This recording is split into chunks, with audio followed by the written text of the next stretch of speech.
Hey there, and welcome to another Photoshop tutorial from Steve. In this video I'm going to show you how to use the blur tool.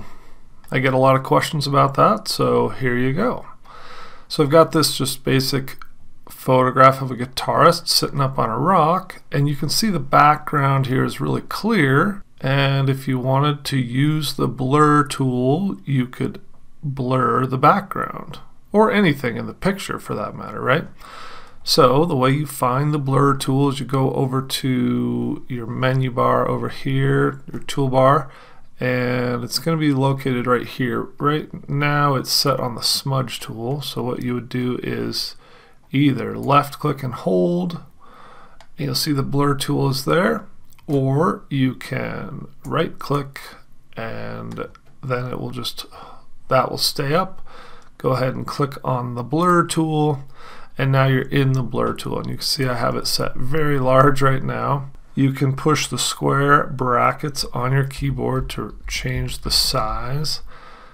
You can also, so that's changing the size with the brackets. You can also go up to the menu bar here, or the option menu, and you can change the size right here. You'll see when I go all the way down there that I get a really little guy. Go up here, I get a medium size, and then you can crank it all the way up for a nice big one. You can also set the hardness, and this is like the transition on the edge of this circle. So if it's set all the way down, then it's a very soft brush and it's going to leave a very soft edge. If you crank it all the way up to hard, it's going to leave a hard edge. And I can probably show you just by clicking and dragging. It's a little difficult to see, but right along the bottom of the circle here is where I drew, and it left kind of a sharp edge. Now if I go back and I change that to a soft brush, then when I do it, it's going to leave a smoother transition. It's harder to see the edge where I did that brushing. But anyway, the idea with the blur tool would be just that you could put some blurring into the background here to sort of soften it and make it look like short focal length on a camera, so that the background starts to blur out like that. And that would probably do the trick for you. You'd probably want to shrink this down and get in here just a little bit too, just to make it kind of more authentic. Now a couple of little tips and tricks, I'd go over here too, sorry. A couple little things to know about the blur tool is in the options menu. I already showed you how to adjust it. You do have blending modes. I don't normally change those much, I just stick with normal. But the strength is important because you can adjust how strong of a blur you're going to get. So I had it set on 100% blur, which is an intense blur, and that just blurred everything out really hard back here.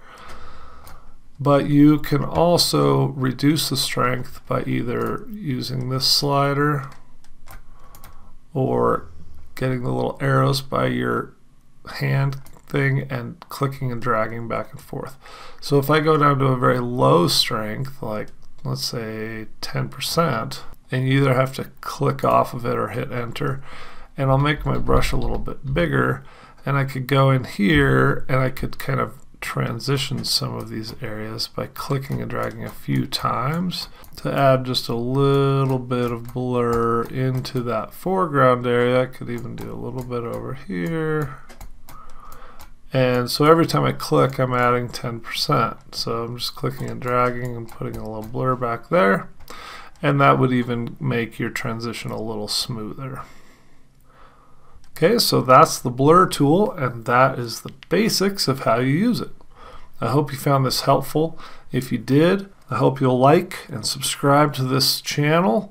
And I also would like to point out that down in the description down here there are some links to some of my courses on Udemy and Skillshare, and it'd be awesome if you'd check those out. I would love to teach you more about Photoshop. And if you want to see another way to use blurring using either the blur tool or what's called Gaussian blur, which is a more commonly used blurring effect, then look for the link to that in the description, or maybe I'll put a card up here at the end of the video. Thanks so much for watching, and I'll see you soon.